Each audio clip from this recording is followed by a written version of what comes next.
Hello दोस्तों, Ayush classes में आप सभी का स्वागत है।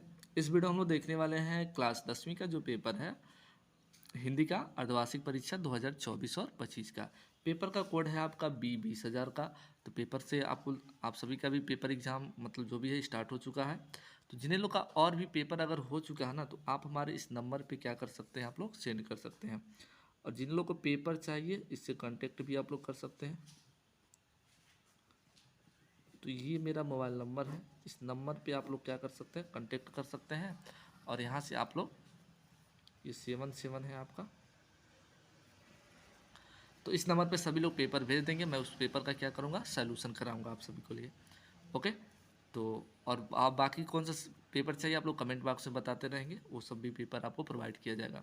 तो चलिए, जैसा कि आप सभी को पता है कि पेपर में जो आपका समय होगा 3 घंटे 15 मिनट का, और निर्देश कुछ दिया गया कि 15 मिनट परीक्षार्थियों को प्रश्न पत्र पढ़ने के लिए दिया जाता है। और ये जो हिंदी का पेपर होता है खंड अ और खंड ब में आपका क्या होता है, विभक्त होता है। खंड अ में जो आपके क्वेश्चंस होते हैं 20 नंबर के बहुविकल्पी प्रश्न पत्र होते हैं, और खंड ब में आपके 50 नंबर के वर्णात्मक प्रश्न होते हैं जो आपके कॉपी में लिखना होता है, और जो 20 क्वेश्चन आपके होते हैं वो OMR में आपको फिल करना होता है। तो खंड अ का जो आपके 20 MCQ क्वेश्चन है, उन सभी क्वेश्चन को हम लोग देखते हैं। तो यहाँ पर पहला क्वेश्चन आपका कह रहा ना कि रस मीमांसा के लेखक कौन है। तो रस मीमांसा का जो लेखक आपके हैं रामचंद्र शुक्ल जी हैं। रामचंद्र शुक्ल जी हैं। तो आप सभी से एक बात और बता दूं कि जिन लोग चैनल पर पहली बार आए, चैनल को सब्सक्राइब करके बेल आइकन प्रेस कर लीजिए, ताकि जैसे मैं नेक्स्ट वीडियो अपलोड करूँ ना, आप तक सबसे पहले नोटिफिकेशन पहुंचा करें। तो चलिए, दूसरा क्वेश्चन हम लोग देखते हैं। कह रहा मेरा परिवार किस विधा की रचना है। तो देखिएगा, मेरा परिवार जो है ना वो आपका संस्मरण है। फिर तीसरा क्वेश्चन आपका कह रहा कि भगवत शरण उपाध्याय द्वारा रचित निबंध कौन सा है। तो देखिएगा, इसका जो राइट आंसर हो जाएगा ठेले पर हिमालय। ठेले पर जो हिमालय है वो भगवत शरण उपाध्याय जी का है। नेक्स्ट देखते हैं, गोदान किस युग का उपन्यास है। तो देखिएगा, गोदान जो आपका उपन्यास है वो शुक्ल युग का है। किस युग का है, शुक्ल युग का है। नेक्स्ट क्वेश्चन देखते हैं। कह रहा अथाह सागर के लेखक कौन है। तो देखिएगा, अथाह सागर के जो लेखक आपके हैं जयप्रकाश भारती जी हैं। नेक्स्ट क्वेश्चन आपका है, हिंदी का प्रथम महाकाव्य कौन सा है। तो हिंदी का जो प्रथम महाकाव्य है ना आपका, वो पृथ्वीराज रासो है। पृथ्वीराज रासो। यहाँ पर क्वेश्चन नहीं दिखाई दे रहा, मैं पढ़ दे रहा हूँ। अर्धनारीश्वर के लेखक पूछ रहा, अर्धनारीश्वर के लेखक कौन है। तो नारीश्वर के जो आपके लेखक है रामधारी सिंह दिनकर है। नेक्स्ट क्वेश्चन हम लोग देखते हैं। फिर यहाँ पर कहा जा रहा है कि कबीर ने लिखी है। तो कबीर ने क्या लिखी है, ध्यान से देखिएगा। तो कबीर ने साखी लिखी है। साखी शबद रामायण, ये कबीर दास जी की क्या होती है, रचना है। छत्रसाल दशक के कवि कौन है। तो छत्रसाल दशक के जो कवि है वो आपके भूषण है। भूषण है। नेक्स्ट क्वेश्चन है, कह रहा प्रति प्रति सुन सुनी उकसाही अकुसाही देखी दशा हरिगन मुस्काए। तो मुस्कुराने की जब बात हो गई तो हास्य रस आपका हो जाएगा। कह रहा रोला के प्रत्येक चरण में कितनी मात्राएं होती हैं। रोला के प्रत्येक चरण में आपके 24 मात्राएं होती हैं। फिर कह रहा आहुति सी गिर चढ़ी चिता पर चमक उठी ज्वाला सी। देखिएगा, सा से सी जिसमें आता है ना, इसका ट्रिक आपको बता दे। सा सी से इस टाइप में जिसमें पूछता है ना, तो वो आपका उपमा अलंकार होता है। कौन सा अलंकार होता है, उपमा। उसके बाद मनहु जनहु आपका जो मिलता है वो आपका उत्प्रेक्षा अलंकार होता है। बाकी ये जो बच गया आपका वो उपमा अलंकार श्लेष उपमा रूपक उत्प्रेक्षा। तो रूपक वाला आप लोग बता ही देंगे कौन सा होगा, दो को छोड़ दो। फिर पूछ रहा है 13 का आगमन में उपसर्ग क्या है। तो आगमन में जो उपसर्ग हो जाएगा वो आ हो जाएगा। महत्व में प्रत्यय पूछ रहा है, तो त्व आपका क्या हो जाएगा, प्रत्यय हो जाएगा। नीलांबर में समास क्या है। तो नीलांबर में जो आपका समास है वो कर्मधारय है। कौन सा समास है, कर्मधारय। आम्र का तत्सम पूछ रहा है। तो आम्र का देखिएगा तत्सम जो हो जाएगा आम है। आप सभी से निवेदन, अभी लोग जितने लोग आप लोग चैनल को सब्सक्राइब नहीं किए कर लो यार, कोई पैसा नहीं लगता, बस वीडियो को देखते देखते रहिए, रेड वाला बटन दबाकर बेल आइकन प्रेस कर दिया करिए, ताकि जैसे मैं नेक्स्ट वीडियो अपलोड करूं आप तक सबसे पहले नोटिफिकेशन पहुंचा करे। तो चलिए नेक्स्ट क्वेश्चन हम लोग देखते हैं। कह रहा है कर्तृवाच्य में प्रधानता होती है। तो कर्तृवाच्य में किसकी प्रधानता होती है, कर्ता की। फिर कह रहा है ताभ्य शब्द की में वचन और विभक्ति कौन सी होगी। तो इसको आप लोग ना कमेंट बॉक्स में बताएंगे। हाँ, 19 नंबर क्वेश्चन कह रहा है निम्नलिखित में से सर्वनाम कौन सा है। तो सर्वनाम में क्या होता है, देखिएगा। काला ये तो आपका विशेषण है। घोड़ा आपका संज्ञा है। लड़का आपका क्या है, संज्ञा है। वह आपका क्या है, सर्वनाम है। सर्वनाम में क्या क्या होते हैं आप लोग जानते हैं, हिंदी में पढ़े, इंग्लिश से पढ़े होंगे, ही सी इट दे सब पढ़े होंगे, ये सब सर्वनाम होते हैं आपके।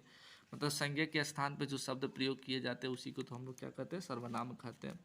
कह रहा हस धातु का लोट लकार प्रथम पुरुष एक वचन, तो ये देख लीजिएगा हसतु होगा, कि आप लोग इस क्वेश्चन को देख लीजिए। फिर आपका यहाँ पर कह रहा खंड ब स्टार्ट हो रहा है, वर्णात्मक प्रश्न। वर्णात्मक प्रश्न की किस चैप्टर का है यहाँ पर देखते हैं हम लोग ये वाला।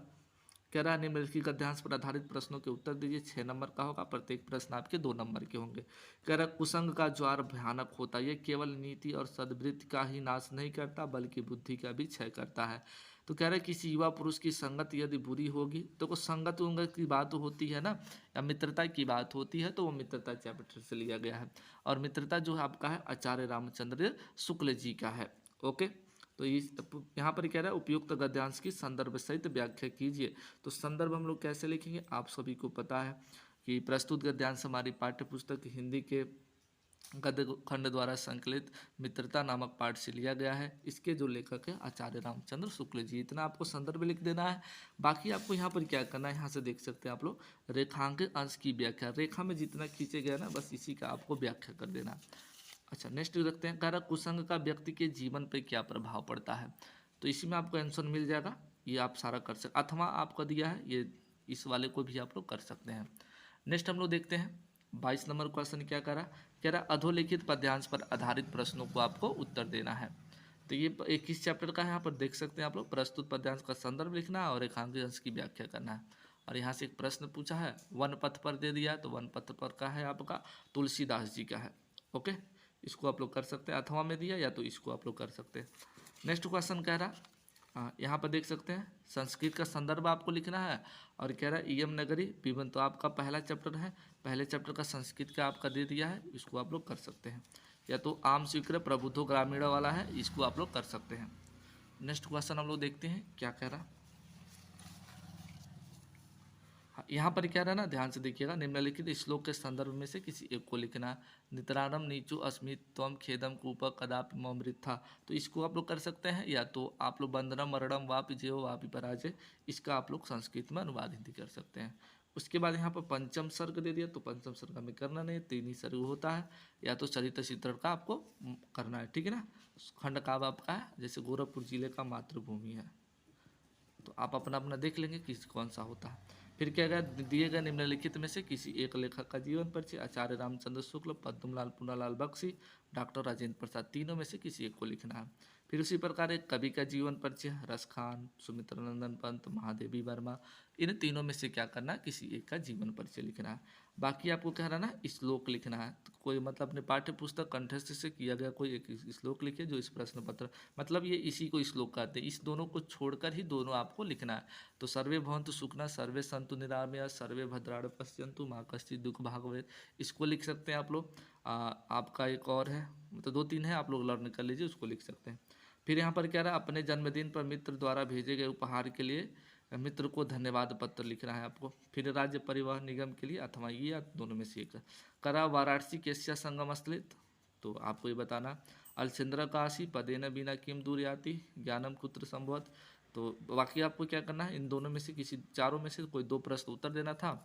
30 नंबर जो क्वेश्चन आखिरी, किसी एक विषय पर आपको निबंध लिखा, जनसंख्या विस्फोटक, स्वच्छ भारत अभियान, पर्यावरण सुरक्षा, बेरोजगारी समस्या। ठीक है, तो चलिए हम लोग पुनः मिलते हैं नेक्स्ट वीडियो में।